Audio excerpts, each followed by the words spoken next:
Welcome to the TLC Talk, a podcast by Ohio 4-H teens. Hello, everyone. My name is Wyatt Morrow, and I am the Communications Committee Chair for the Ohio 4-H Teen Leadership Council. This interview, I am joined with Gracelyn and Daxton Harder. They are committee members on the Ohio 4-H Teen Leadership Council. Gracelyn and Daxton, if you want to go ahead and introduce yourselves. Yeah, so hello everyone. My name is Gracelyn Harder. We are from Darke County, and I've been in 4-H for about 10 years. Hi, my name is Daxton Harder. As you said, we're from Darke County, and this is my 10th year in 4-H. So I want you guys to kind of just to get people to know you a little bit more since we're talking about specific opportunities today. If you just want to give like a brief overview of what opportunities you guys have participated in, county, state, and national level. Yeah, so I would say for me, I always tried to do as much as I could. I would say at the county level, I did about everything that I could get my hands on, and had the opportunity to do. I was a camp counselor. I was on the junior fair board in my county. I was royalty this past year. Um, I I did just about everything. And then at the state level, I started with going to some different camps. And I went to like 4-H conference. And then my first big leadership opportunity at the state level would have been being a 4HEA a couple years ago, which was a really great opportunity, which did lead me to now being on both state fair board, and the Teen Leadership Council. And then, as far as national goes, I had the opportunity to attend CWF last summer, and then I was also um, the award winner in personal development, and I attended National 4-H Congress last year also. Fantastic. Daxton, go ahead. So for me, for in county level, I am on junior fair board.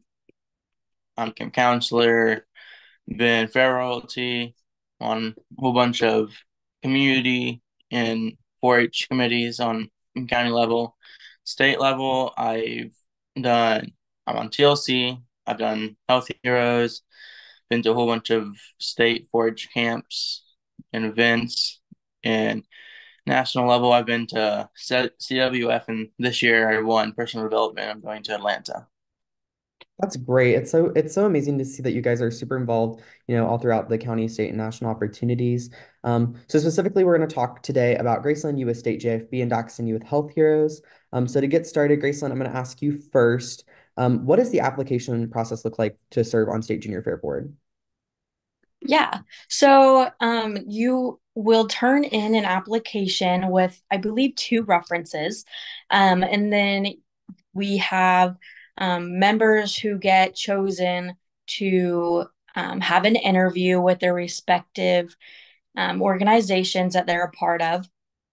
And then, so you have your interviews, and then about 2 or so weeks later, you find out if you will be on the junior fair board for that year. And then you have some communication up leading up to state fair. But yeah, it's just an application process. It's really not as scary as what some may think it is. But yeah. And the great thing is, like, as much as I do, presenting at OFMA, it's super, super helpful for anybody who's interested. So definitely, definitely check that out. If you are interested, go to OFMA, check out the session. It's a lot of fun to put on. Yeah. Daxon, my question for you is, what all does Health Heroes get to assist with during your term? So, whether that's with state programming or anything like that. So what you do as a health hero is you have the opportunity to go to Ignite in Washington, and you can uh, lead, facilitate a session at Ohio 4-H conference, and you make an action plan to help something in your community. Fantastic. So, Gracelyn, my next question for you about JFB, what is it like being there for 2 weeks? I mean, you guys live there and, it's a whole thing. So, what is it like being there for the entire 2 weeks of State Fair? I would definitely have to say, no matter how much you can prepare yourself for the 2 weeks, you will never be prepared enough. It was such an amazing opportunity. I know I have some friendships now that will last a lifetime, which I'm so beyond grateful for. But it was it was a different opportunity that I've never had. Being able to facilitate with so many people in one day was kind of mind blowing to me at times. But just doing everything that we did in those 2 weeks and just feeling like you had such an impact on so many people, I feel like it was just I don't know, it was just an amazing opportunity that I know only comes once in a lifetime. So it was a lot of fun. I learned so many different skills. Like I said, I made friends, and it was an amazing time. Absolutely. It's so much fun too. And I really enjoy that, like, when we go back to the dorms, we, get to, relax after a long day, working at State Fair, we kind of get to talk with like the TLC people that are there. Because, they get to work a little bit at State Fair, maybe not as much as State Junior Fair Board a lot of the times, but, it's fun to kind of see like if you're on TLC, kind of the friends that come in and out, throughout the 2 weeks. That's a lot of fun. Daxon, my next question for you is, so you kind of talked about this action plan. Can you kind of tell me a little bit more about like how that helps your communities specifically?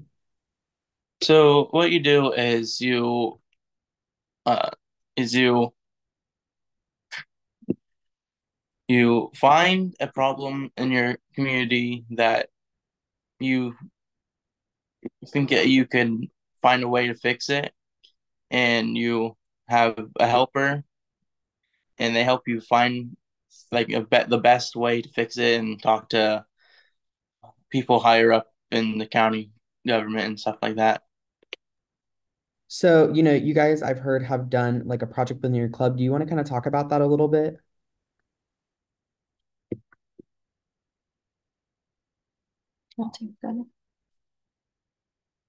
Um, we did a mental health project in our club, and it helped us learn different ways of coping with everyday struggles and helping finding ways to help other people.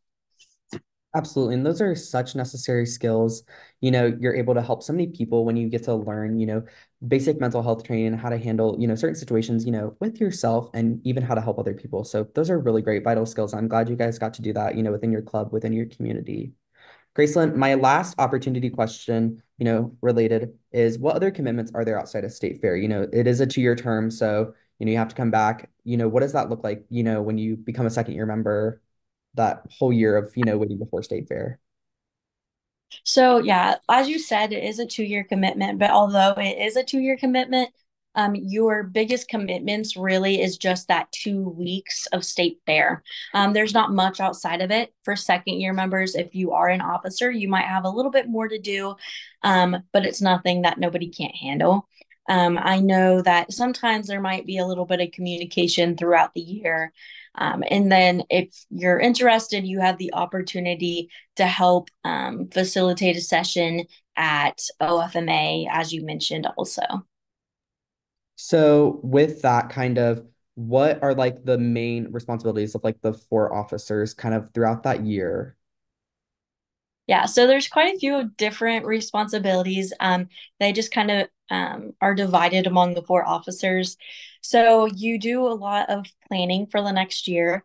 You help get the session ready for OFMA.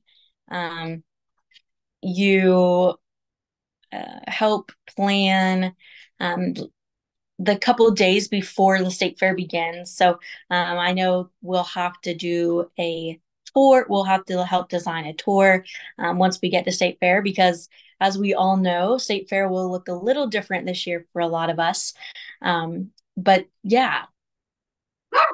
That sounds like a lot of fun, kind of help planning that and, getting that together to teach the next group of JFB members how to take on that role, how to facilitate those 2 days, because those are very, very vital to serving on State Junior Fair Board, those 2 prep days, training days. My last question for both of you is what advice do you have for members? So Daxton, if you want to go first. Advice that I would have for members is just don't overthink your action plan, because if you overthink it, you're just not going to get anywhere with it. Which me and Graceland started to overthink it a little bit, and we were at a standstill for a while. Yeah.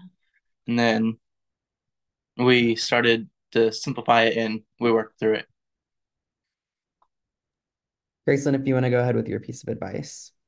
Yeah. I would say some of the best advice I could give somebody, just be yourself. Don't try to be someone you're not, because the people that you surround yourself with will appreciate what you have to give regardless. And I think that's one of the biggest things I've had to kind of overcome myself. And then the next piece of advice I would have to say is take all the opportunities that are available to you. I wish I would have started doing things a lot sooner than what I have, but I still made the most of what I could in the amount of time that I had before I aged out of the 4-H program. Um, I think if it weren't for a lot of the opportunities that I have taken, I would not be where I am today. So I think my biggest piece of advice would be to just do everything you can and don't overdo yourself. Take care of yourself also. Absolutely. I really like that first piece of advice you gave. A lot of times sometimes we see sometimes within organizations and working with others, we always try to compare ourselves to other people, who get opportunities. You're not gonna get every opportunity you apply for, but you keep trying and trying. And as long as you're not comparing yourself to others and you're really focusing on your skill set and what you can do, that's what's really gonna help you flourish. So absolutely great pieces of advice. Thank you both so much for talking about your opportunities today. Can't wait to see what you guys get to do next. Thank you. Thank you. Stay tuned for more episodes coming soon on our channel.